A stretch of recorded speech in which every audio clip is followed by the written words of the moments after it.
이번 강좌의 학습 목표에 대해 알아보도록 하겠습니다. 지금까지 배운 기능들을 응용하여 요구되는 형상의 모델링을 할 수 있다. 패턴 피처의 구동 원리를 이해하고 활용할 수 있다. 이와 같은 학습 목표를 달성하기 위해서 이번 강좌에 알아볼 내용으로는 종합 모델링의 개요에 대해 간단하게 설명드리고 조립에 필요한 본체를 모델링하면서 이전에 배우지 않았던 직사각형 패턴과 원형 패턴 피처에 대해서 알아보도록 하겠습니다. 자, 모델링에 대한 제 강좌가 전부 다 끝났는데 이 이후에 진행될 과정에 대해서 좀 설명을 드리도록 할게요. 일단 이번 차시에 예제를 제가 하나 제공을 해드리는데 지금 보시면 조립품이 하나 구성이 되어 있습니다. 이분은 기계 쪽을 공부하신 분 또는 실무를 하신 분 아니면 자격증을 따신 분들 그런 분들은 많이 익숙한 형태.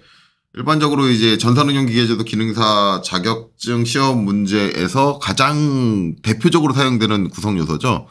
동력 전달 장치의 형태를 가지고 제가 예제를 작성하였습니다. 이외에도 많은 장치가 있겠지만 가장 기본 포맷인 이 형상을 저희가 부품을 모델링을 하고 그 다음에 이걸 이용을 해서 조립을 진행하려고 해요. 자, 그래서 보시면 단순히 이 도면만 제공되고 있는 게 아니라 여기에 사용되는 부품들도 제공이 됩니다. 지금 보시면 여기 그냥 숫자만 먹여져 있는 거는 우리가 모델링해야 될 부품들이고요. 그 다음에 여기 앞에 P가 붙어 있는 애들은 시중에서 구매하는 구매품. 그래서 여기는 거의 대부분 일반 메이커 구매품이 아니라 KS 규격 요소로 거의 다 등재가 돼 있습니다. 그래서 저 구매품들 사용을 하는데 기본적으로 조립을 할 때는 모델링 해줘야 될 거는 구매품이 아닌 일반 부품들이고 구매품은 저희가 다운로드 받아서 사용을 하게 되겠죠.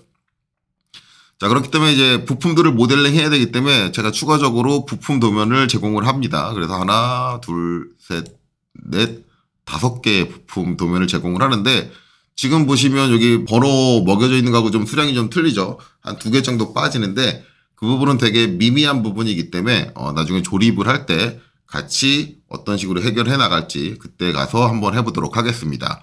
그래서 기본적인 부품 5개가 제공이 되고 추가적으로 한 장이 더 있는데 마지막 게 스퍼 기어예요. 근데 일반적으로 기계 쪽을 공부하신 분들은 기어 치형을 그리는 방법에 대해서 익숙하지만 아예 기계 쪽을 공부한 적이 없으신 분들이 계실 수도 있기 때문에 이 치형을 그리는 방법에 대해서 간단하게 설명한 도면이 추가가 되어 있습니다. 자, 제가 영상에서는 여기 있는 모든 부품을 다 영상에 담지는 않을 거고요.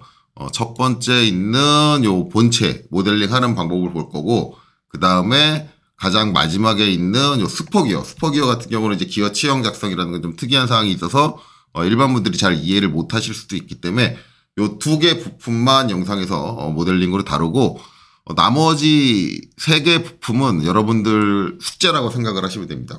조립하기 전까지는 이 3개의 부품까지 전부 다 작성을 해 놓으셔야지 조립에 같이 영상을 보고 따라 하실 수 있을 거예요. 그래서 조립 쪽 영상 올라가기 전까지 나머지 3개 부품까지 전부 다 모델링을 해서 저장을 해 놓으시면 됩니다.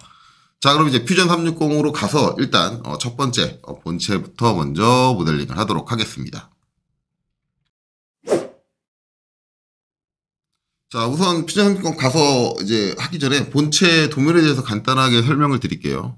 도면을 보면은 치수만 단순히 기입되어 있는 게 아니라 다양한 기호들이 붙어 있습니다. 일반적으로 기계 쪽에서 많이 사용되는 공차 표시, 기하 공차라든가 아니면은 끼워 맞춤 공차 이런 것들이 추가가 되어 있는데 이런 부분에 대한 세세한 학습은 개별적으로 하셔야 됩니다. 지금 하고 있는 강좌는 단순히 프로그램을 운영하는 운영 강좌이기 때문에 이런 기계적인 부분에 대해서 디테일하게 설명을 하게 되면 강좌가 너무 길어져요. 그렇기 때문에 시간 제약 때문에 저런 부분들을 어떻게 하는지에 대해서 일일이 다 설명드리지 못하고 단순히 프로그램에서 저런 부분들을 적용을 할 때 우리가 어떻게 적용을 할 수 있는가 그 기능들에 대해서만 설명을 드립니다. 그렇기 때문에 저 기호들이 어떤 의미를 갖고 있는가에 대해서는 개별적으로 학습을 하셔야 돼요. 물론 기능을 이해하기 위해서 반드시 꼭 필요한 설명이다라고 한다면 추가적으로 설명을 드릴 겁니다.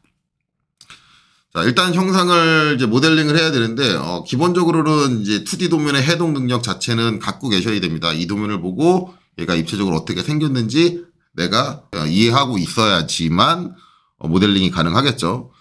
그리고 모델링을 시작할 때 이제 기준을 어떻게 잡고 할 거냐인데, 이거는 정해진 건 없습니다. 사람마다 정하는 기준의 방식은 다르고요.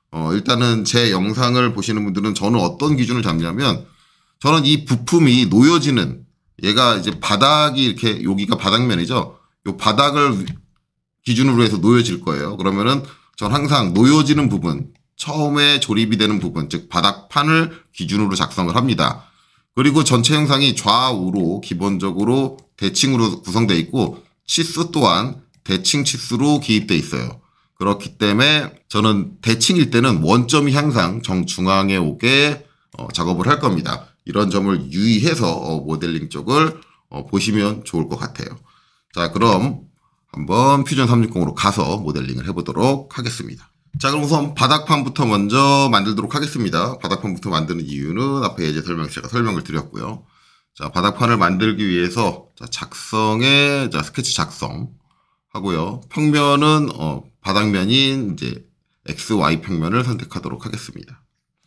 자, 여기서 저는 작성 확장하고 직사각형에서 중심 직사각형을 이용을 할 거예요. 그래서 사각형의 중심을 원점에다 놓을 겁니다. 이렇게 되는 이유는 앞에서 말씀드렸듯이 형상이 대칭이기 때문에 원점이 그 대칭 형상의 중앙에 오도록 하게 하기 위해서예요. 물론 꼭 이렇게 해야 되는 게 아니라 다른 방식으로도 할 수 있는데, 그렇게 되면 이후 작업에서 차이점이 발생을 하게 됩니다. 어떤 차이점이 발생하는지는 이후 작업에서 차이점이 발생되는 부분에 제가 다시 설명을 드릴게요. 자, 저는 정면의 모습을 제가 제공한 예제에 좌측에 있는 단면도가 쳐져 있는 부분의 형상을 정면으로 잡을 겁니다. 그렇기 때문에 지금 좌우 폭은 90이 돼야 되고요. 그 다음에 탭 눌러서 높이는 106이 돼야겠죠. 106으로 이제 바닥 전체 형상의 사각형을 만들었습니다. 전 이 상태에서 4개 코너에 R11에 목깎기가 적용이 되어 있는데, 목깎기도 같이 적용을 한 채로 그려줄 거예요. 그렇기 때문에 여기서 목깎기 선택을 하고요. 자, 이 선과 이 선, 두 선을 클릭해서 목깎기를 적용하겠습니다. 반지름은 11로 변경을 할 거고요. 그 다음에 나머지 4개 코너도 모두 2개의 선을 선택을 해서 목깎기를 적용하도록 하겠습니다. 자, 그리고 엔터. 자, 이렇게 되면 이제 바닥판을 작성할 형태가 다 완성이 됐으니까 스케치 마무리 버튼을 눌러주고요. 그 다음에는 두께만큼 돌출을 해주도록 하겠습니다. 작성의 돌출을 클릭하고 높이는 9mm죠. 9를 입력을 하고 그 다음에 엔터 쳐주시면 바닥판이 완성이 됐습니다. 코너에 이제 목깎기가 적용이 되어 있는데, 그 목깎기에 대한 거는 일단 신경 쓰지 말고요. 그 코너 목깎기에 이제 반지름이 안 적혀 있는데, 반지름이 안 적혀 있는 부분은 주소를 보시면 필렛과 라운드는 R3이다 라고 해서 전체적으로 지시되어 있지 않은 목깎기의 반지름은 R3이라고 주소에 기입되어 있습니다. 그걸 확인해서 작업을 하면 돼요.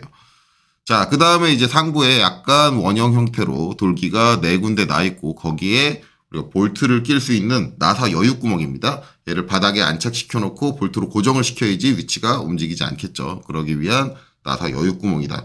이게 구멍이 어떤 구멍인지 파악해야 된다라는 거는 제가 구멍을 설명할 때 말씀드렸습니다. 그래서 이게 체결용 구멍이냐 기구적 구멍이냐인데, 지금 바닥에 뚫려 있는 구멍은 체결용 구멍이죠. 그렇기 때문에 구멍 기능을 이용해서 작성하시는 게 합리적입니다. 자, 한번 작업을 해보도록 할게요. 일단 상부에 이제 돌출된 이제 원이 필요하고, 그 직경이 18입니다. 그래서 18 직경으로 돌출해주기 위해서, 자, 여기 상면에다가 마우스 갖다 대고 오른쪽 클릭, 그 다음에 스케치 작성 눌러줄 거고요. 자, 화면 돌아갔으니까 이제 이렇게 돌려줄게요. 자, 그리고 이제 내 귀퉁이 중에 한 군데만 지정을 할 거예요. 그래서 여기 중심 지름 원 이용을 해서 이 원의 중심 위치 같은 경우는 이제 밑에 저면도 쪽에 이제 부분도로 나와 있죠. 4-R11 써 있는 부분 쪽에 보면은 동심인 걸 확인할 수 있습니다. 그렇기 때문에 여기 있는 코너에 요 목깎기에 마우스를 한번 갖다 댔다가 중앙 쪽에 오면 이렇게 중심점이 잡힙니다. 이 상태에서 클릭해주고 쭉 잡아 당겨서 지름은 18 입력하고 엔터 쳐주면 자, 완벽하게 정의된 형태로 작성이 됐죠. 이 돌기가 4군데가 있는데 지금 하나만 작성하고 그냥 스케치 마무리하도록 하겠습니다. 자, 홈 버튼 눌러서 등각으로 돌려주시고요. 이걸 다시 돌출해줘야겠죠. 자, 돌출. 자, 요 내부에 있는 요 원의 형태가 프로파일이어야겠죠. 그래서 안쪽에 원을 선택해서 프로파일로 지정을 하고 높이 값은 계산을 해야 됩니다. 12에서 9를 빼줘야겠죠. 이 정도는 암산이 되시겠죠. 그렇기 때문에 3이라고 입력을 하면 되겠죠. 3mm로 돌출이 된다. 자, 확인. 자, 그 다음에 이제 여기 구멍 뚫어줘야 되는데, 제가 말씀드렸듯이 저거는 체결용 구멍입니다. 체결용 구멍이니까, 구멍의 기능을 이용하시는 게 맞아요. 그래서 구멍 해주고, 그 다음에 요 윗면에다가 뚫어줄 거니까 윗면에다 클릭. 하면 구멍이 배치되고, 이 구멍이 이 원과 동심이 이루어져야 되니까, 요 겉에 테두리를 클릭해 주시면 자동으로 동심을 맞춰줍니다. 자, 우리 구멍은 완전히 관통하게 뻥 뚫어줄 거기 때문에, 여기서 거리가 아니라 모두 선택을 해줄 거고요.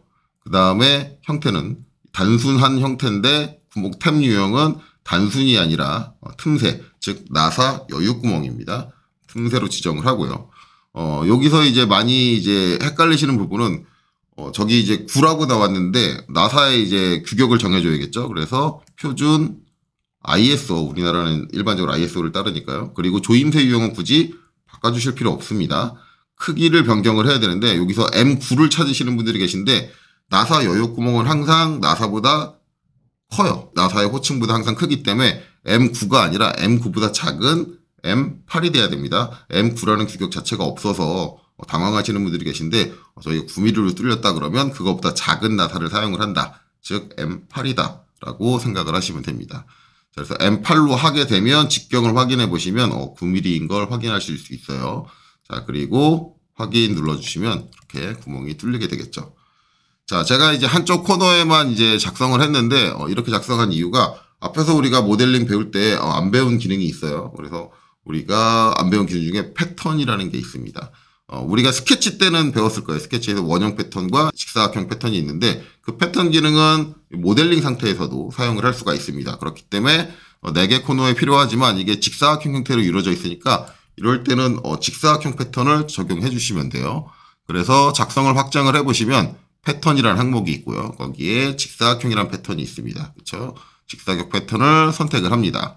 자, 선택하는 유형, 자, 직사각이고요. 그 다음에 객체 유형 이렇게 나와 있는데 요 첫 번째 유형에서 내가 처음에 직사각형 패턴으로 들어왔어도 나 원형 패턴 할 거야. 그러면 원형 패턴으로 바꿔주실 수 있고 경록 패턴을 할 거다. 그러면 경록 패턴으로 변경도 가능합니다.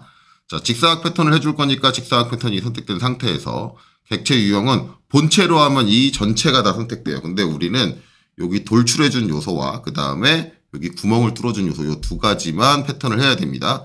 자, 이렇게 우리가 사용한 명령을 우리가 피처라고 구분을 짓죠. 그래서 여기는 본체가 아니라 내가 사용한 피처만, 특정 피처만 지정을 하겠다. 그래서 피처로 변경을 해주셔야 되고요. 이 상태에서 자, 여기 돌출된 부분과 그 다음에 안쪽에 구멍 부분을 선택을 하면 2개의 피처가 선택이 됩니다. 자, 그 다음에는 이제 얘를 패턴 시킬 방향을 잡아줘야 되는데 방향은 여기 그려져 있는 스케치 또는 작성된 형상의 모서리 선을 가지고 잡아주면 됩니다. 자, 우선 첫 번째로 저는 이제 여기 축 선택 클릭해주고요. 여기서 이제 요거 이거 말고도 이제 원점 기준으로도 할 수 있어요. 그래서 원점하고 방향이 맞다 그러면 원점의 X축을 선택해도 됩니다. 그러면 이쪽 방향을 얘기를 하는 거고 당연히 거기에 직각 방향으로 또 하나가 생깁니다. 그래서 축1, 축2가 잡히는데 자, 일단은 축1 처음에 선택된 거에서 수량은 2개입니다. 2개고 그 다음에 간격은 도면에 68이라고 나와 있어요. 그래서 여기다가 68이라고 입력을 해볼게요. 68. 자, 그러면 반대쪽에 이렇게 추가가 된다라는 걸 볼 수 있고요. 이게 이쪽 방향으로도 가야죠. 축 2의 수량도 2개입니다. 2개로 변경을 하고 거리 값은 도면에 84로 나와 있죠. 그래서 84 이렇게 입력을 해주면 위쪽 방향으로 이렇게 와요. 그래서 패턴 기능을 이용을 해서 하나만 모델링을 하고 확인 이렇게 작업을 해줄 수도 있다라는 걸 아시면 되겠죠. 자, 이렇게 해서 이제 바닥판의 기본적인 형태를 잡았습니다. 자, 이 다음에는 이제 중간에 이제 올라가고 있는 기둥, 이제 거의 이제 형태를 보시면 아시겠지만 리브 형태로 구성이 되어 있습니다.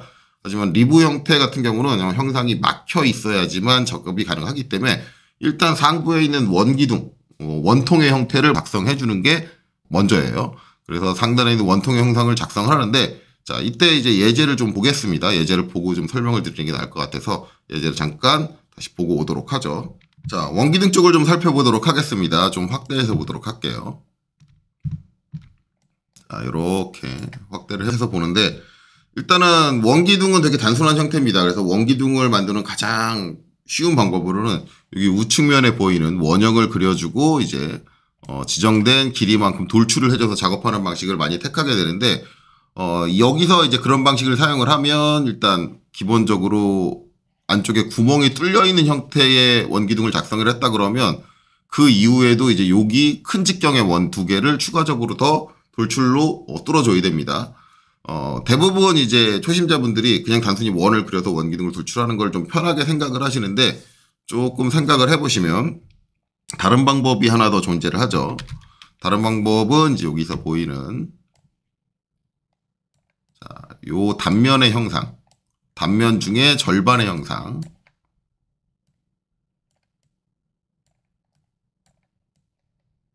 작성을 하고요. 가운데 중심선을 이용을 해서 회전시켜주는 회전 피처로 작성이 가능합니다. 이제 이걸 돌출 피처로 작성을 하느냐, 회전 피처로 작성하느냐는 작업자의 선택에 따라 달라지는 부분이긴 한데, 가장 큰 차이점을 얘기하자면 회전 피처로 작업을 할 경우는 피처가 한 개만 사용이 됩니다. 그리고 대신에 스케치가 복잡해져요. 돌출 피처로 작업을 할 때는 스케치는 단순해집니다. 원만 그려주면 돼요. 원만 그려주면 되니까 스케치는 단순화되는 대신에 스케치가 얘는 최소 3개, 스케치의 개수가 3개, 피처의 개수도 3개입니다.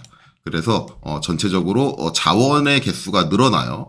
뭐 이제 어느 게 좋다 나쁘다는 결국 이제 작업자의 선택이기는 한데, 일반적으로 자원의 개수가 늘어나면 나중에 후반부에 도면을 관리할 때 내가 들어가야 될 항목들을 더 명확하게 구분해야 되고 한꺼번에 관리가 되지 않기 때문에 편집 작업을 해서 약간 불리할 수도 있습니다. 이런 부분들은 고려해서 작업하시면 좋아요. 자, 저는 기본적으로 이렇게 원형으로 회전될 때는 같은 축을 가지고 회전되고 있는 형상이다라고 한다면 저는 회전을 많이 사용하는 편입니다. 그래서 저는 절반의 형상을 회전으로 작성하도록 할게요. 자, 그럼 이제 상부 원통을 모델링 하도록 하겠습니다. 일단 저는 회전 방식을 하기로 했기 때문에, 자, 스케치 작성. 그래서 회전 방식 할 때는 지금 우리가 보는 단면이 요 정면에 해당하는 X, Z평면이에요. 근데 만약에 나는 돌출 방식으로 하겠다라고 한다면 선택되는 면이 달라집니다. 돌출 방식은 원을 그려야 되기 때문에 우측면에 해당하는 YZ평면을 선택하셔야 돼요. 자, 지금은 X, Z평면을 선택을 해서 스케치로 들어가도록 하겠습니다. 그리고 원통은 상부에 놓여져야 되기 때문에 지금 상부가 좀 덜 보이니까 화면을 좀 축소를 해서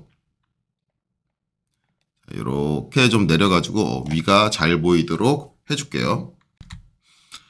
자, 그리고 우선 전 중심선부터 먼저 그리도록 하겠습니다. 회전의 축이 되는 중심선부터. 그래서 선 해주고 여기서 이렇게 수평하게 가는데, 이 중심선의 길이를 원통의 전체 길이인 72로 맞출 겁니다. 그래서 72 엔터.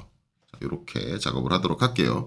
그리고 형상이 전체 대칭이기 때문에 72 치수가 원점을 기준으로 좌우 대칭으로 놓여야 되는데, 이때는 보조적인 선을 하나 더 그려주는 게 좋습니다. 그래서 선에서 원점 클릭하고요. 그 다음에 여기서는 이 선의 중간점 삼각형 기어 뜨는 거 확인하시고 클릭. 자, 그 다음에 이제 이 선을 수평 수직해서 수직하게 놔주시면 됩니다. 자, 중심선의 높이는 바닥으로부터 84예요. 그래서 스케치 치수 해주고요. 자, 바닥에 있는 선을 선택하고 이 중심선까지 여기서 84 입력을 해주시면 중심선의 위치가 결정이 났고요. 자, 우리가 회전으로 사용을 할 때 이 선이 중심선 형태로 돼 있어야지 바로 축으로 지정되고 빠르게 사용을 할 수가 있습니다. 그렇기 때문에 선을 선택하고 여기서 선 종류는 중심선 선택해 줄 거고요. 하부에 이제 올려준 수직선은 중앙을 맞춰주기 위해서 올려준 선인데, 이게 형상적으로 필요한 선이 아니기 때문에 이렇게 보조적으로 사용되는 선은 구성선으로 주시는 게 좋습니다. 그래서 자, 이 선도 선택하고 이제 여기서 구성. 자, 얘를 중심으로 같이 지정하시는 분들이 종종 계신데 중심으로 지정을 하게 되면 중심선이 두 개가 되고 그럼 회전 피처를 실행을 했을 때 회전 피처가 이 선이 중심선인지 이 선이 중심선인지 구분을 할 수가 없기 때문에 축을 별도로 내가 지정을 해줘야 됩니다. 물론 이제 그렇게 사용하셔도 상관은 없으십니다. 자, 그리고 이제 지금 작성된 요 중심선을 기준으로 상부의 단면 또는 하부의 단면 둘 중 하나 작성하시면 되는데 어느 쪽을 작성하셔도 상관없어요. 근데 저는 일반적으로 상부에 있는 걸 작성하는 습관이 있어가지고 상부 쪽을 작성을 하도록 하겠습니다. 그래서 상부를 좀 확대를 하고요. 자, 이 상태에서 이제 선 이용해가지고 단면 형태를 그려주겠습니다. 일단 끝은 여기랑 맞출 거니까 여기서 이렇게 추론선이 올라올 수 있도록 마우스를 한번 갖다 댔다가 추론선을 따라서 올라오시고 클릭, 자, 위로 수직하게, 그 다음에 여기서 수평하게. 자, 이때도 끝나는 데는 얘랑 맞아야 되기 때문에 마우스 한번 갖다 댔다가 추론선을 따라서 올라오시고요. 자, 수평하게 됐을 때 클릭. 자, 내려오고, 자, 마찬가지 여기도 여기랑 높이를 맞춰줄 거예요. 그래서 여기 마우스 한번 갖다 댔다가 이렇게 추론선이 걸린 상태에서 수직한 상태가 딱 되면 클릭. 자, 이 상태에서 다시 수평하게 클릭. 자, 살짝 직경이 작아져 내려와서 클릭. 그 다음에 이쪽으로 수평하게 올라오고 다시 올라와서 옆에랑 딱 추론선이 걸려서 맞았을 때 클릭. 그 다음에 다시 시작한 점을 찍어주면 되겠죠. 자, 제가 추론선을 이용해서 이 선을 그리기는 했지만 이 선이 지금 파란색이라는 거는 이 점하고 위치가 맞지는 않다라는 얘기예요. 그러니까 위치는 맞춰 있는데 구속 조건 자체가 걸려 있지 않은 거죠. 이런 것들은 수동으로 구속 조건을 주셔야 됩니다. 자, 그래서 이제 구속 조건의 일치 조건을 이용을 해서 자, 선을 선택하고 점을 선택해서 일치하게 검은색으로 바뀌었죠. 자, 선과 점을 선택해서 일치하게 맞춰주면 자, 이제 상부에 있는 단면의 형상도 전체 길이는 72로 맞춰졌습니다. 자, 이 상태에서 지름을 치수를 줄게요. 그래서 스케치 치수 눌러주고요. 그 다음에 이제 이 선, 자, 이 선 해서 여기는 내부 직경 가장 작은 직경이죠. 클릭하고 둘팔. 자, 그 다음에 이제 이 선과 이제 요 중심선 해서 여기 직경은 32죠. 32. 자, 이렇게 했는데 반대쪽도 안 맞네요. 반대쪽도 마찬가지로 그냥 치수를 기입하셔도 되고요. 또는 이제 여기서 동일선상, 직경 여기 30이랑 동일하니까 이 선과 이 선은 동일선상이다. 이렇게 지정할 수도 있습니다. 구속 조건도 사용할 수 있겠죠. 자, 이제 마지막으로 최외곽 직경은 자, 이 선과 이제 중심선 선택해서 50이라고 입력을 하시면 되겠죠. 자, 그러면 직경에 대한 정의는 다 끝났습니다. 이제 안쪽에 구멍의 길이를 정의해 줘야 되는데 그 전에 보시면 이제 이쪽에 목깎기가 적용이 되어 있습니다. 도면상으로는 잘 이제 그림상으로는 티가 안 나는데 거기 치수가 써 있죠. 2-R 0.3이다. 즉 목깎기 0.3이 적용됐는데 2-가 붙었다는 건 개수가 2개란 얘기입니다. 즉 동일한 부위에 마찬가지로 들어가 있다라고 생각하시면 돼요. 자, 목깎기 실행을 하고요. 그 다음에 여기는 요 끝에 모서리 점을 선택하고 자, 0.3 입력을 하고요. 이 상태에서 바로 반대쪽 점도 선택을 해서 두 군데 동시에 적용을 하도록 하겠습니다. 자, 그리고 엔터. 자, 그럼 이제 목깎기 적용이 됐고요. 그 다음에 이제 못따기도 요 끝에 적용이 돼 있습니다. 요 끝에, 양 끝에 적용이 돼 있어요. 그건 이제 그림에선 티가 나는데 이번엔 반대로 치수가 기입 안 돼 있는데 못따기 같은 경우는 이제 주소에 써 있습니다. 도시되고 지시 없는 못떼기는 C1이다. 그래서 별도로 못떼기 치수가 기입 안 돼 있는 부분들은 모두 C1로 하면 된다. 자, 그러면 수정에 와서 못따기 C라는 건 동일한 거리죠. 1. 동일한 거리 못떼기를 선택을 하고 그 다음에 이제 여기 있는 코너 선택하고요. 값을 1로 줍니다. 자, 반대쪽 코너도 들어가야 되니까 반대쪽 코너도 클릭.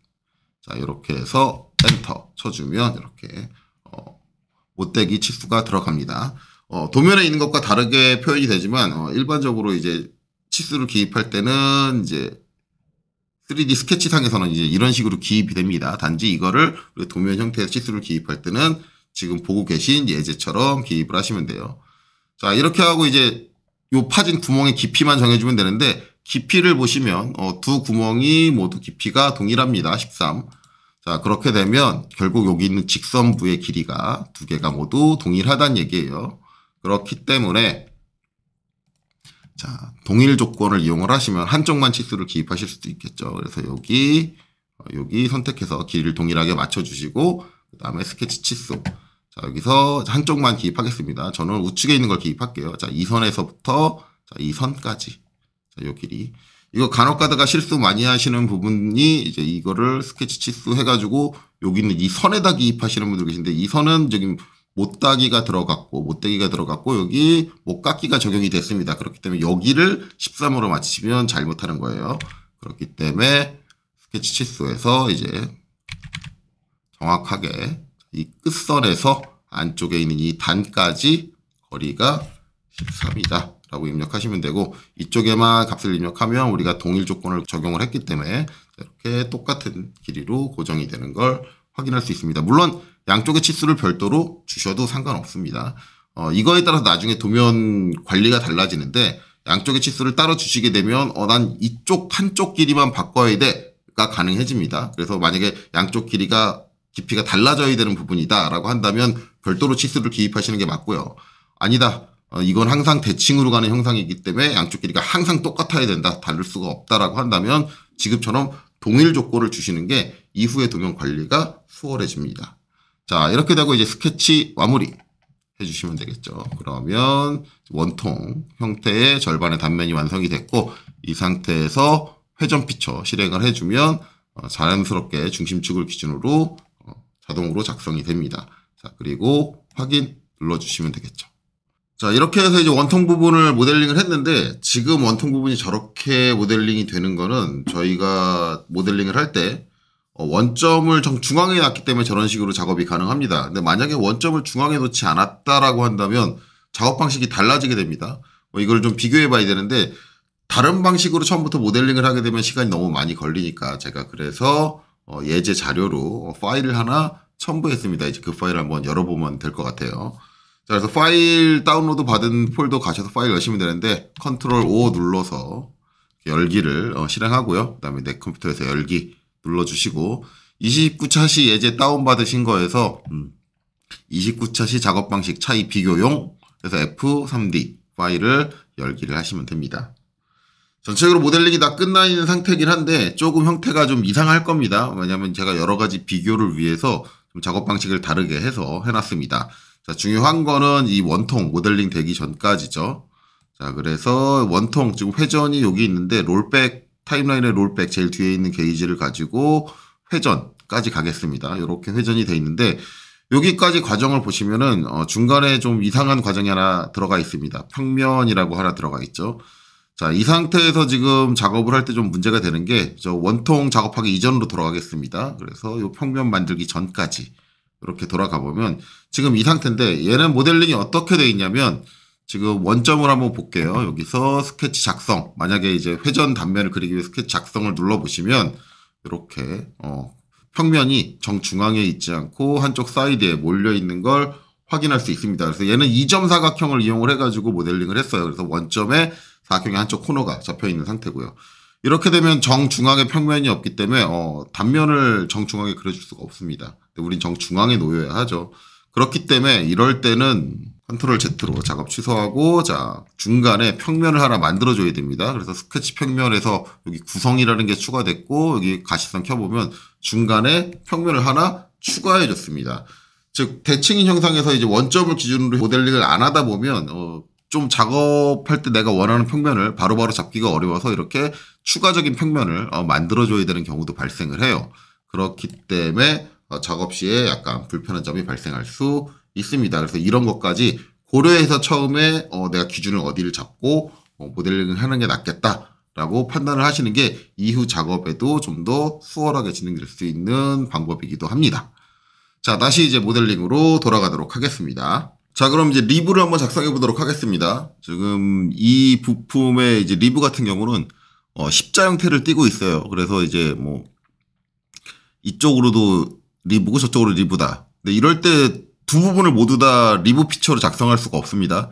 리브 피처의 특징을 앞에서 학습했을 때 생각해 보시면 잘 아시겠지만 리브 피처는 기본적으로 이제 한쪽이 막혀 있어야지 그 막힌 데까지 진행이 되기 때문에 이 상태에서는 그게 불가능하기 때문에 십자 형태 중에서 한쪽은 그냥 돌출로 처리를 해줘야 돼요. 물론 돌출로 십자 형태를 그려놓고 다 리브 피처를 쓰지 않고 리브를 작성할 수도 있습니다. 그거는 작업자의 선택이고 저는 여러분들한테 최대한 많은 기능을 사용하는 모습을 보여드려야 되니까 한쪽은 그냥 돌출로 작성을 하고 나머지 한쪽은 리브 피처로 작성을 해보도록 할게요. 일단 저는 십자 형태인데 이쪽 방향으로 진행되는 리브를 돌출로 작성을 하도록 하겠습니다. 자, 그래서 요 윗면에서 마우스 오른쪽 클릭하고 스케치 작성 눌러서 들어갈 거고요. 화면은 평면도가 똑바로 되게 롤로 돌려줄게요. 자, 리브는 정중앙에 있습니다. 그렇기 때문에 작성해서 직사각형에서 중심 직사각형을 이용해서 사각형의 중심을 원점에 놓고요. 그다음에 이렇게 당겨줄 건데 리브의 폭은 우측 문도에 나와 있어요. 그래서 여기는 7, 폭이 7이고요. 그다음에 탭키 눌러서 전체 길이는 원의 지름하고 동일하죠. 그렇기 때문에 50입니다. 자, 그리고 엔터. 자, 이렇게 작성이 됐어요. 자, 등각으로 잠깐 돌릴게요. 등각으로 돌려서 보면은 이렇게 잘 작성이 됐는데 문제는 이제 이렇게 치수 50을 내가 따로 기입을 하게 되면은 나중에 제가 특별한 이유가 있어서 이 원기둥의 직경을 변경을 해야 된다. 즉 부품의 설계를 수정을 해야 된다. 그러면 이 직경이 바뀌는 거에 따라서 이 값도 같이 바꿔줘야 됩니다. 그렇게 되면 작업을 2번 해줘야 되니까 상당히 작업이 불편해지게 되는데 그때 이거를 한 번에 처리할 수 있게 해줄 수도 있어요. 자, 그 작업을 해주려면 일단 이 원의 직경이 표시된 치수가 보여야 됩니다. 일반적으로 3D CAD에서 이제 매개 변수, 즉 파라메트릭 설계라고 하죠. 그래서 이제 매개 변수 값을 갖게 되는데 지정되는 모든 치수들은 매개 변수 명칭을 갖고 있어요. 지금 마우스를 제가 치수에다 갖다 대보면 50mm라고 나오는데 그 앞에 D29라고 나옵니다. 저 D29가 저 치수가 부여되면서 저 치수한테 부여된 매개 변수 명칭이에요. 저 명칭을 치수 값으로 입력을 하면 그 매개 변수 값을 그대로 갖고 올 수 있습니다.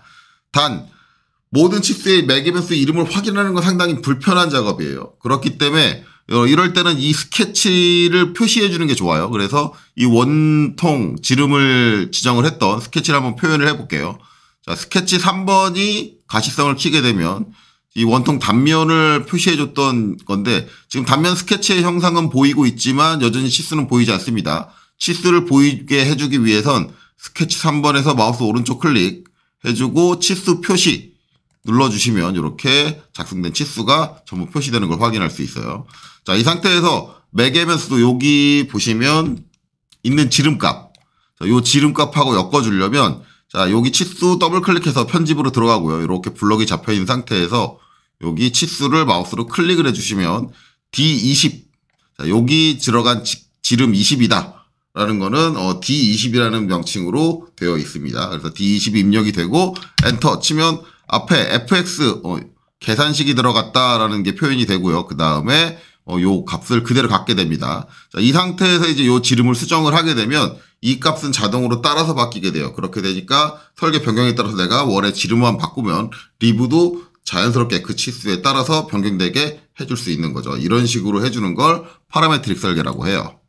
자, 이제 더 이상 스케치는 볼 필요 없으니까 스케치 3번은 끄고요. 자, 스케치 작성이 모두 끝났으니까 스케치 마무리 해주도록 하겠습니다. 자, 그리고 돌출 피처 실행하고요. 자, 프로파일로는 요 사각형 안쪽에 있는 면을 선택을 하고 이 사각형을 일정 길이만큼 하게 되면 요 안쪽 구멍이 막히게 됩니다. 우리 원의 곡면을 따라서 그 곡면 표면까지만 진행이 돼야 되기 때문에 이럴 때는 범위 유형을 거리가 아닌 객체로 지정을 해준 다음에 원통 표면을 선택을 해주면 그 표면까지 가고 자, 안쪽에는 전혀 지장이 없게 잘 모델링이 됩니다. 자, 이 상태에서 생성은 접함인 상태로 확인을 눌러주시면 되겠죠. 자, 한쪽 리브는 이제 돌출로 생성을 했으니까 나머지 한쪽 리브는 이제 리브 피처를 이용해서 작성을 해보도록 하죠. 자, 리브 피처 작성하기 위해서 스케치 작성 눌러주고요. 스케치는 당연히 정면에서 해줘야 됩니다. 우리 리브 형태가 보이는 게 정면이죠. 자, 여기서 정면 X, Z평면을 선택을 하고요.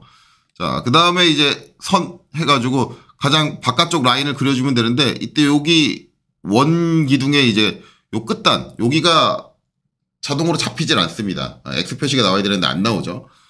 퓨전 360은 이제 원통 표면 같은 경우는 여기가 딱 각이진 모서리가 있는 게 아니기 때문에 자동적으로 그 부분을 캐치하거나 투영할 수 없어요. 물론 저걸 투영해 주려면 투영이라는 명령을 사용을 해가지고 작업이 가능하지만 리브 피처 특징을 아신다면 굳이 그렇게 작업할 필요는 없습니다. 왜냐하면 리브 피처 작성을 할 때 그 선을 끝까지 이어주지 않아도 작성이 된다는 걸 앞에서 보여드렸으니까요. 자, 그럼 이제 요 바닥에 있는 라인, 여기는 X 표시가 나오죠. 여기서 클릭하고 위로 수직하게 적절한 길이, 그냥 길이는 대충 정해주면 될 것 같아요. 클릭해서 ESC. 자, 이렇게 선 하나 작성했습니다. 단지 여기서 치수를 줘야 되는 건 이 원점에서부터 이제 여기까지 거리가 얼마냐. 치수는 줘야겠죠. 그래서 스케치 치수. 자, 원점 선택하고, 자, 이 선 선택하고, 자, 치수 내려놓고, 자, 도면에는 이제 치수가 좌우 대칭이 되는 모든 양 끝단에 대해서 54라고 되어 있습니다. 그러면 중심으로부터는 절반의 값인 27이 되겠죠. 물론 이렇게 내가 암산을 해서 계산도 가능하지만 만약에 암산이 어렵다 그러면 54 나누기 2라고 입력하셔도 됩니다. 그리고 엔터. 자, 그러면 27로 계산된 값이 입력이 되죠. 자, 이렇게 되고 이제 여기 끝단은 이어줄 방법이 없으니까 이제 안 막아줘도 되는데 이렇게 되면 스케치에서 문제가 발생을 하는 건 스케치에 있는 기호가 이게 연필 모양, 즉 완전 정의되지 않은 상태. 당연히 요 끝단의 위치가 정의가 안 됐기 때문에 그래요. 물론 지금 상황에서는 중요하지 않습니다. 하지만 나중에 도면 관리할 때 저게 혼돈을 줄 수 있다. 내가 뭔가 안 한 것처럼 보여줄 수 있다라고 한다면 저런 게 싫으신 분들은 이제 여기 고정 해제 클릭해주고 요 끝점을 그냥 지금 상태에서 고정을 시켜주면 완전 정의 상태로 바꿔줄 수 있어요. 자, 그리고 나서 스케치 마무리 누르고요. 자, 그 다음에는 작성에 가서 리브 선택을 해주고, 자, 이 선을 선택을 합니다. 자, 여기 리브 두께는 8입니다. 그래서 8을 입력하시면 되고, 8을 입력하면 생성이 되는데, 이게 제가 해보니까 될 때가 있고, 안 될 때가 있어요. 간혹 가다가 이제, 우측 하단에 이제 에러 메시지가 뜨면서 닫힌 프로파일을 선택했다라고 나오는데, 그런 경우는 스케치를 지우시고 다시 한번 작성을 해보세요. 그러면 되는 경우가 많더라고요. 거의 대부분 처음 할 때 잘 안 되는 경우가 좀 있는데 그럴 때는 다시 한번 스케치를 작성하시면 됩니다. 자, 이렇게 해서 이제 확인 눌러주시면 리브가 정상적으로 작성이 되죠. 자, 반대편에도 리브가 들어가야 됩니다. 근데 리브 명령을 또 쓸 건 아니고요. 지금 작성된 리브를 대칭 복사로 넘겨주면 됩니다. 대칭 복사는 지금 안 할 거고요. 이거 말고 대칭해야 될 게 한 가지 더 있는데 여기에 이제 앞나사, 즉 탭을 내야 돼요. 앞나사를 내야 되는데 그게 반대편에도 놔야 됩니다. 대칭 복사할 게 두 개가 있으니까 둘 다 동시에 대칭 복사하는 게 나을 것 같아요. 그래서 일단 앞나사 작업부터 먼저 하도록 하죠. 자, 앞나사는 당연히 다른 방식으로 모델링할 수 없을 겁니다. 당연히 구멍 피처를 사용을 해야 돼요. 그래서 작성해서 구멍 선택을 해주는데 이때 구멍 해가지고 이 면을 찍고 배치를 하고 나면 이 위치 값을 정해줘야 되는데 위치 값을 정해줄 수가 없습니다. 왜냐하면 원의 모서리밖에 없는데 원형 모서리밖에 없는데 이 원형 모서리를 선택하게 되면 자동적으로 원의 중심으로 가요. 그래서 어딘가를 참조해가지고 치수를 줄 수 없기 때문에 이런 경우에는 스케치를 먼저 작성해서 스케치를 이용해서 배치해주는 게 더 좋습니다. 그렇기 때문에 취소 누르고 들어갈게요. 자, 일단 구멍이 배치될 위치부터 먼저 스케치하도록 하겠습니다. 자, 이쪽 면을 마우스 갖다 대시고 마우스 오른쪽 클릭, 그 다음에 스케치 작성으로 들어가도록 할게요. 앞나사 같은 경우는 원형으로 배열이 되어 있습니다. 그렇기 때문에 배열되는 원을 먼저 그려주는 게 좋을 것 같아요. 그래서 이거를 배열원이라고 하는데 중심지름원 이용해서 이 겉에 있는 원의 중심, 자, 가운데 중심이 딱 잡히죠. 자, 선택하고 여기서 쭉 빼는데 이 원의 직경은 배열원의 직경 같은 경우는 치수로 PCD 라고 표시됩니다. 그래서 PCD 40이다. 여기가 40이란 얘기죠. 자, 그리고 이제 요 상부에다 점을 하나 찍어줄 건데 이걸 점 요소로 찍어줘도 되고요. 어차피 선으로 그려도 돼요. 저는 선으로 그리는 게 더 편한 것 같아요. 그래서 선 해주고, 자, 원점 찍고, 여기 중심점 찍고, 그 다음에 위에 수직하게 올라와서 X 표시 나왔을 때 클릭. 그래서 이렇게 작성을 해주도록 하겠습니다. 이렇게 되면 선의 끝점이 존재하기 때문에 이 끝점을 이용하면 돼요. 자, 구멍의 위치를 표시해준 스케치가 끝났으니까 스케치 마무리 눌러주시고요. 그 다음에는 구멍 피처를 실행을 합니다. 그리고 구멍으로는 자, 여기 요 끝점을 선택을 해주시면 되겠죠. 자, 범위는 나사가 일정 깊이만큼 나 있습니다. 그 때문에 거리로 주시면 되고 구멍의 유형은 그 위에 카운터 보어나 카운터 싱크가 없기 때문에 그냥 단순으로 놓으시면 됩니다. 구멍 탭 유형 같은 경우는 하나, 둘, 세 번째 당연히 나사니까 탭으로 지정이 돼야 되고요. 요 전체를 선택할 때는 전체에 다 나사가 나게 되는데 저 경우 같은 경우는 항상 관통되어 있는 형태다라고 앞에 설명드렸습니다. 그렇기 때문에 우리는 일정 깊이를 갖고 있기 때문에 전체가 아닌 간격 띄우기로 설정이 돼야 돼요. 자, 그리고 나서 이제 스레드 유형부터 일반적으로 ISO 매트릭 프로파일을 사용을 하고요.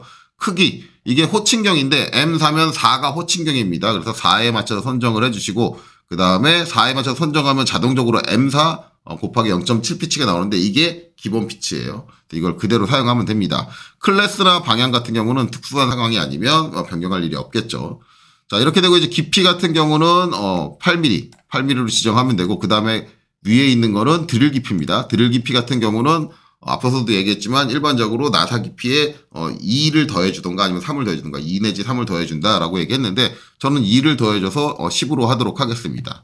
자, 이래놓고 확인 눌러주시면 이렇게 앞나사가 나게 되죠. 근데 이게 하나가 아니라 원형으로 뺑 둘러서 있어야 됩니다. 처음에 스케치를 작성을 할 때 위쪽으로 점 만들어주고 아래쪽으로 점 만들어주고 좌우로도 점 만들어줘서 그 점 4개를 선택을 해가지고 작업해주는 방식도 가능합니다. 하지만 저는 이제 다른 기능을 먼저 보여드리기 위해서 위쪽만 작성을 했어요. 기본적으로 배열 자체가 원형으로 되어 있습니다. 그리고 동일한 각도로 등간격으로 작성이 되어 있어요. 이럴 때는 패턴을 이용할 수 있겠죠. 우리가 하부에서 직사각형 패턴을 썼듯이 이번에 원형으로 가니까 원형 패턴을 사용하시면 됩니다. 자, 원형 패턴을 사용할 땐 작성 패널 확장하고요. 그 다음에 여기서 패턴 와서 원형 패턴을 선택하면 되겠죠. 자, 객체 유형은 당연히 피처로 선택이 돼야 되고 여기서 안쪽에 있는 구멍을 선택하시면 됩니다. 그리고 축 선택을 클릭해서 활성화하신 다음에 축을 지정해줘야 되는데 이 원통의 중심을 지정을 해야 돼요. 근데 그 중심에 어떤 중심선이라든가 아니면 축이 없어요. 그러면 선택을 못하는 거냐? 아닙니다.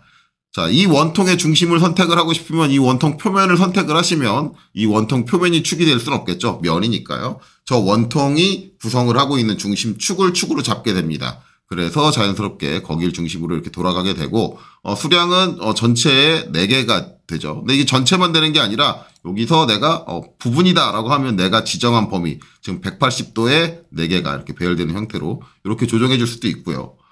또는 전체로 해서 4개를 했는데 여기 있는 거 하나 필요 없다 그러면 억제를 체크해서 활성화 시켜주고 여기 있는 체크 버튼을 클릭을 해주시면 내가 배열된 전체 개수 중에서 내가 필요로 하지 않는 일부를 빼줄 수도 있습니다. 여기 체크 다시 켜주고 억제 다시 꺼줄게요. 어쨌든 지금 우리는 이렇게 4개를 배열을 해주면 된다. 자, 그리고 확인 눌러주면 자, 하나 작성했던 걸 가지고 원형 패턴을 해서 저렇게 4개의 앞나사를 작성했습니다. 자, 이렇게 되면 대칭으로 넘겨줄 형태가 모두 다 작성이 된 것 같으니까 이제 대칭으로 넘겨줄게요. 대칭으로 넘겨주는 기능은 미러입니다. 자, 미러 같은 경우는 자, 작성 패널 확장해 보시면 여기에 미러 패턴 밑에 있죠. 자, 미러를 선택해 주시면 되고, 자, 객체 유형은 마찬가지 처음에 본체로 돼 있을 텐데 본체로 선택하시면 이 본체 전체가 선택이 됩니다. 저희는 지금 저 리브로 작성한 피처랑 그 다음에 앞나사 피처 그리고 원형 패턴 해준 피처 이렇게 피처로 선택해야 되기 때문에 당연히 객체 유형은 피처로 변경을 하셔야 되고요. 객체 선택할 때는 자 여기서 리브 선택해 주시고 그 다음에 요 위에 있는 처음에 구멍 피처 선택해 주시고 그 다음에 얘가 배열된 패턴 피처도 선택해 주셔야 됩니다. 3개의 피처를 선택을 해 주시고 그 다음에 미러 평면에서 선택 클릭해 준 다음에 평면을 선택해 주면 되는데 여기 보면 저희는 원점을 중심으로 작성을 했기 때문에 대칭이라서 여기 있는 이 평면을 선택하면 되겠죠. 만약에 저 평면도 마찬가지로 한쪽으로 쏠아서 작성을 했다라고 한다면 저기에 평면이 없을 테니까 추가적으로 평면을 만들어줘야 되는 번거로움이 발생하게 됩니다. 그건 제가 참조로 드린 파일을 한번 열어서 비교를 해보시면 찾아보실 수 있어요. 자, 단지 이제 요 면을 선택하려고 그러는데 지금 여기 형상이 가지고 있는 면들과 겹쳐 있기 때문에 선택이 잘 안 됩니다. 이럴 때는 왼쪽 버튼을 꾹 누르고 계시면 리스트가 나오고 여기서 YZ 평면 선택해 주시면 되겠죠. 자, 이렇게 되면 반대쪽에 이렇게 작성이 된다라는 게 미리 보여지고요. 확인 버튼 눌러주면 반대쪽에 리브와 앞나사가 정상적으로 작성이 되게 됩니다. 자, 이렇게 되면 이제 남은 거는 요 상부에 있는 구멍 하나만 남아 있네요. 자, 상부 구멍을 작성하겠습니다. 상부 구멍 같은 경우는 저는 기본적으로 회전을 이용할 것 같아요. 지금 보면 동일한 중심을 가지고 있는 구멍이 3개가 있습니다. 처음에 지름이 10인 구멍과 그 다음에 7인 구멍, 그 다음에는 M6짜리 앞나사입니다. 당연히 마지막에 있는 앞나사 같은 경우는 회전으로 처리가 불가능해요. 왜냐면 나사 형태가 띄워져야 되기 때문에 무조건 구멍으로 뚫어줄 수밖에 없습니다. 하지만 그 위에 있는 2개 형태 같은 경우는 저 같은 경우는 2개를 한꺼번에 처리하는 경향이 있기 때문에 회전으로 해서 파내줄 거예요. 물론 원을 그려가지고 돌출로 2번의 피처를 사용을 해서 해주겠다. 그것도 충분히 가능합니다. 자, 일단 스케치 작성 눌러주고요. 저는 정면, 이건 우측면을 선택하셔도 상관없어요.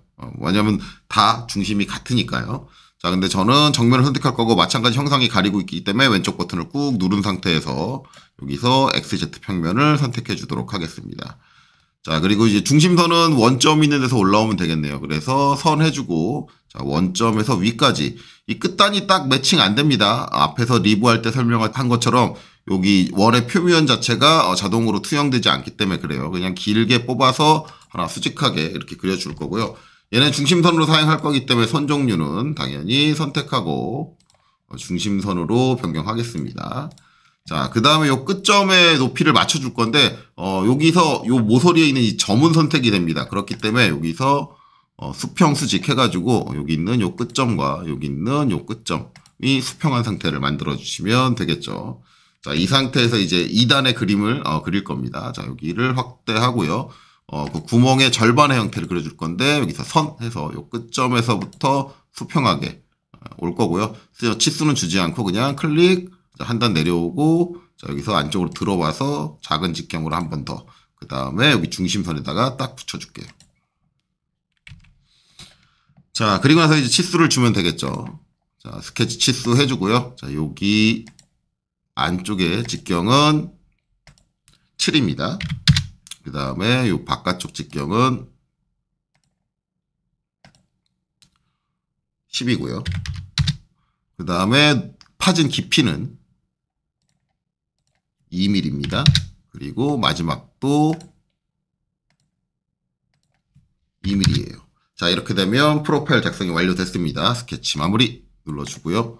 홈 버튼 눌러서 등각으로 본 상태에서 여기서 바로 회전 피처를 실행하겠습니다. 형상이 겹쳐지기 때문에 자동적으로 생성은 잘라내기로 가고요. 중심선을 사용을 했기 때문에 자동으로 중심축도 선택되고 프로파일도 하나밖에 없기 때문에 자동으로 선택됩니다. 이 상태에서 확인 눌러주시면 이렇게 구멍이 파지게 되겠죠. 마지막으로 남은 건 이 안쪽에 내부에 이제 앞나사를 뚫어주면 됩니다. 그렇기 때문에 구멍 피처를 실행을 하고요. 자, 그 다음에 이제 이 안쪽 면에다 해줄 거니까 여기는 스케치 별도로 필요 없이 그냥 클릭 해주고 이 중심을 이 안쪽에 있는 구멍의 중심에 맞추고 싶으면 이 원형을 선택해주면 중심이 자동으로 맞습니다. 자, 이 상태에서 자, 그 다음에 이제 범위는 거리가 아니라 이게 완전히 뚫린 거기 때문에 관통으로 해야 된다라고 생각하시는 분들이 종종 계신데 관통으로 하게 되면 요 위만 뚫리는 게 아니라 요 밑에 떨어져 있는 부분까지 전부 다 뚫어가지고 요 바닥까지 구멍이 뚫리게 됩니다. 관통으로 처리하시면 안 되고 얘 같은 경우는 끝으로 모드로 처리하시면 되고 끝으로 해서 요 안쪽 표면을 선택하면 안쪽 표면에 닿을 때까지 그래서 안쪽만 이렇게 한쪽만 관통을 시켜줄 수 있어요. 이렇게 처리를 해주고 그 다음에 이제 3D 간격 띄우기 같은 경우는 이번에는 간격 띄우기를 하는 게 아니라 전체죠. 왜냐하면 지금 저쪽 기준으로 했을 때는 나 있는 전부가 나사가 나는 겁니다. 완전히 관통돼서 나사가 나는 거기 때문에 전체를 선택해 주시면 되고 당연히 드릴 점은 아무 상관없으니까 그냥 두시면 되고요. ISO 매트릭의 지금 여기 크기는 M6입니다. 그렇기 때문에 호칭 치수가 6이죠. 얘를 6으로 변경을 하고요. 그 다음에 지정은 M6 곱하기 1 피치라고 되어 있는데 도면을 잘 보시면 얘는 1 피치가 아니에요. 그래서 표준 피치가 아닌 경우는 뒤에 피치 값이 써 있습니다. 곱하기 0.75 이걸 이제 가넷 나사라고 하는데 자, 여기도 클릭을 해서 곱하기 0.75를 똑같이 선택해 주시면 됩니다. 그래서 0.75 피치짜리 M6 탭을 사용을 하겠다라고 보시면 되고요. 나머지 건 건드릴 거 없고 그 다음에 확인 눌러주시면 자, 요 위쪽에도 이제 나사가 작성이 되게 되겠죠. 자, 이렇게 나사가 잘 작성이 됐습니다. 자, 그래서 상부 나사까지 작성이 했어요. 자, 이렇게 되면 이제 전체 형상이 다 작성이 됐습니다. 이제 남은 거는 우리가 적용을 안 해준 이제 목깎기만 적용을 해주면 됩니다. 자, 수정에 있는 목깎기를 실행을 하고요. 기본적으로 지금 목깎기가 전체 모서리, 지금 이 모서리 전체에도 들어가야 되고, 이 모서리에도 들어가야 되고, 그 다음에 이제 이쪽에 있는 이제 십자로 형태로 되어 있는 모서리, 그 다음에 여기 수직하게 올라와 있는 모서리들 전체에 다, 그리고 요 원통면하고 맞닿는 이 모서리에도 전부 다 들어가져야 되는데, 이럴 때 이제 일일이 하나씩 모서리 선들을 하나씩 선택을 하게 되면 시간이 상당히 오래 걸립니다. 그래서 가급적이면 한꺼번에 선택해 주는 게 좋아요. 자, 취소할게요. 자, 한꺼번에 선택할 때는 면을 선택하면 그 면에 구성되어 있는 모든 모서리에 목깎이가 들어갑니다. 그러니까 목깎이. 자, 이 바닥면 전체에 들어가고요. 그 다음에 여기 이 부분, 그 다음에 이 부분, 그 다음에 요 앞면도 들어가야 됩니다. 앞면도 들어가야 되고, 자, 화면을 돌려서 이제 요 면, 그리고 요 면. 실수로 이제 여기 이면까지 지정하시는 분들이 계신데, 이면을 지정하면 이게 원통면하고 다 이어져 있기 때문에 원통면이 갖고 있는 이 모서리, 이 모서리, 이 모서리까지 전부 다 목깎이가 들어갑니다. 그러니까 절대 이 면은 선택하시면 안 돼요. 그리고 이제 여기 뒤로 돌려서 이제 여기 있는 이면, 그 다음에 여기 앞면, 그 다음에 여기서 이면, 그 다음에 여기서 이면. 그래서 십자에서 양 끝에 원통면과 접하는 형태로 이루어져 있는 양 끝에 두 면을 빼고 모두 다 주시면 됩니다. 이래놓고 3 입력하시면 깔끔하게 목깎이가 구성돼요. 그래서 기본적으로 이제 목깎이라는 게 적용하는 순서에 따라서 발생되는 형태가 달라집니다. 그래서 이렇게 한꺼번에 선택을 하면 그것 때문에 발생되는 문제를 피할 수가 있는데 이게 조금 단점인 게 이렇게 파악이 되시는 분들이 내가 어느 면을 선택하면 이게 한꺼번에 선택된다라는 게 이제 구분이 되시는 분들이 계시는 반면에 그게 판단이 안 되시는 경우는 부분 하나씩 목깎이를 적용을 해가면서 하는 경우가 있는데 그럴 때는 순서에 유의해야 됩니다. 그래서 그 순서에 대해서 좀 설명을 드릴 건데 지금 형태는 이 상태로 완성이 된 거니까 잠깐 이대로 두고요. 홈 버튼 눌러서 등각으로 돌려놓고 이대로 두고요. 그 다음에 제가 드렸던 파일을 다시 열어가지고 확인해 보도록 하겠습니다. 자, 제가 예제로 제공해드린 파일을 한번 열어보시면 지금 목깎이가 조금 이상하게 돼 있습니다. 지금 보시면 이쪽 부분의 목깎이와 이쪽 부분의 목깎이 형태가 달라요. 지금 바닥선이 살짝 올라오는 형태로 되어 있는데 이쪽은 바닥선이 일자로 진행이 됩니다. 제대로 된 목깎이는 이제 이쪽이에요. 그래서 이 형상이 일자로 쭉 가게 맞춰지고 거기에 따라서 이제 위쪽의 형상의 목깎이가 이렇게 아래로 처지는 쪽으로 저렇게 구성이 돼야 되는데 이게 목깎이를 하는 순서에 따라서 달라지는 겁니다. 저는 이제 이쪽 같은 경우는 주변 테두리 라운드를 먼저 목깎이를 하고 그 다음에 여기 돌출된 원기둥의 모서리를 목깎이 나중에 목깎이를 해준 거고 얘는 원기둥에 돌출된 모서리를 먼저 목깎이를 하고 그 다음에 주변 테두리를 나중에 목깎이를 한 경우가 됩니다. 그러기에 따라서 차이가 발생을 하고 리브 쪽도 보면은 지금 보시면 이쪽은 안쪽으로 이렇게 들어오는 형태로 돼 있는데 반대쪽은 전체적으로 바깥쪽으로 나가는 식으로 돼 있고 이렇게 모서리가 이렇게 모이는 쪽이 발생을 합니다. 그래서 뾰족한 부분이 발생을 하는데 기본적으로 주물 형상은 저렇게 목깎이가 진행이 되면 안 돼요. 뾰족한 부분이 없게 전체적으로 부드럽게 목깎이가 진행이 돼야 됩니다. 이것도 마찬가지로 순서의 차이가 있는데 위쪽 같은 경우는 우리가 원하는 형태로 제대로 목깎이가 된 부분 같은 경우는 요 수직선 리브가 형성되는 수직선이 먼저 목깎이가 되고 그 다음에 바닥과 상부 라인이 목깎이가 된 거고요. 이쪽처럼 이렇게 뾰족하게 된 거는 요 흐르는 라인이 먼저 목깎이가 되고 그 다음에 요 수직선이 나중에 목깎이가 된 겁니다. 이런 식으로 순서가 있으니까 하나하나 차근차근 생각해가면서 목깎이를 적용할 때는 저 순서까지도 같이 생각을 해주셔야 됩니다.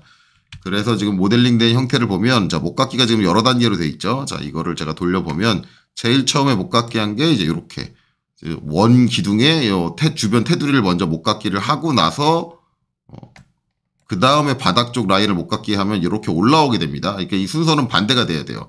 반대쪽을 보면 바닥 쪽이 먼저 목깎이가 되고 그 다음에 테두리가 목깎이가 되면 정상적인 형태로 잘 구성이 됩니다. 그래서 이 밑에 라인이 이렇게 흐트러지지 않게 돼야 되고요. 그 다음에 리브 쪽도 보면 자 보시면 여기 이쪽은 수직한 부분을 먼저 목깎이를 해줬습니다. 하지만 반대쪽은 수직한 부분을 일부러 목깎이를 안 했죠. 자 그리고 나서 자 테두리를 목깎이를 하면 이쪽은 이렇게 뾰족한 부분이 없게 목깎이가 되지만 반대쪽처럼 이쪽이 목깎이 안 된 상태에서 먼저 목깎이를 하게 되면 이렇게 뾰족한 부분이 먼저 발생이 되고 거기에 목깎이가 들어가게 되면 그 뾰족한 부분이 계속 남게 됩니다.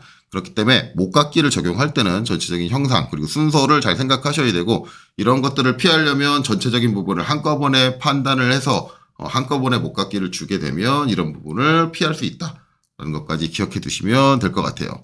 자, 이렇게 해서 이제 모델링이 다 끝났습니다. 이제 이거를 그냥 끝마치시면 안 되고 이걸 조립 때 저희가 사용을 할 거예요. 그렇기 때문에 반드시 저장을 해야 됩니다. 저장을 하는데 일반적으로 앞에서 제가 저장을 설명할 때는 학생용 아니면 이제 정품을 구매하신 분들의 경우는 클라우드에 저장을 하게 했고, 개인 취미용을 하신 분들은 이제 내 PC에 저장을 하게 그렇게 말씀을 드렸는데, 이 방식을 따라 하려면 개인 취미용 사용하시는 분들도 일단은 클라우드에 저장이 돼야 됩니다. 다행스럽게도 이제 부품의 개수가 10개를 넘지 않기 때문에 클라우드의 공간을 좀 사용하지 않으신 분들 같은 경우는 충분히 저장이 가능할 거예요. 혹시라도 이 영상 보시는 분들 중에 클라우드 쪽의 공간이 좀 부족하다라고 한다면 기존의 클라우드에 있는 데이터들을 개인 PC로 옮기시고 그 다음에 이제 클라우드 데이터를 비워주셨으면 좋겠습니다. 개인 취미용 사용하시는 분들도. 그래야지 조립을 따라서 할 수 있어요. 자, 클라우드에 저장을 하실 때는 자, 컨트롤 S를 누르시면 이렇게 저장이 나오고요. 그 다음에 저희는 자, 여기 확장을 해서 자, 퓨전 360 기초 강좌. 자, 여기 가서 여기서 29차시 저는 미리 폴더를 만들어 놨습니다. 29차시 폴더를 갈 겁니다. 여기서 더블 클릭해서 들어갈 거예요. 자, 저는 미리 이제 부품들, 사용할 부품들을 몇 개 모델링을 해놓은 상태고, 그 다음에 이제 여기다가 추가적으로 지금 모델링 한 걸 추가할 거예요. 이름은 이제 저 같은 경우는 지금 제가 제공한 도면에 있는 도번을 가지고 이름을 줬습니다. 그렇기 때문에 저는 도번 그대로 갈게요. 여기서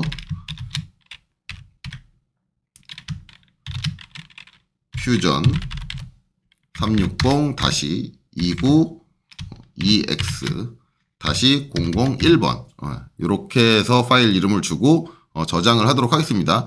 영상을 저랑 맞춰서 보실 분들은 이름도 가급적이면 동일하게 도번을 이용해서 주시면 제 영상 보시면서 이제 좀 헷갈리지 않겠죠. 자, 이렇게 해서 저장. 그래서 반드시 지금 모델링 하는 것, 그리고 이제 제가 3개 부품은 더 과제로 여러분들한테 말씀드렸는데 그 3개 부품도 모두 모델링해서 클라우드 상에 저장을 해 놓으셔야 됩니다. 개인 취미용을 사용하시는 분들도 모두 클라우드에 저장을 하셔야 돼요. 그리고 나서 이제 그 클라우드에 저장된 데이터를 가지고 조립을 할 겁니다.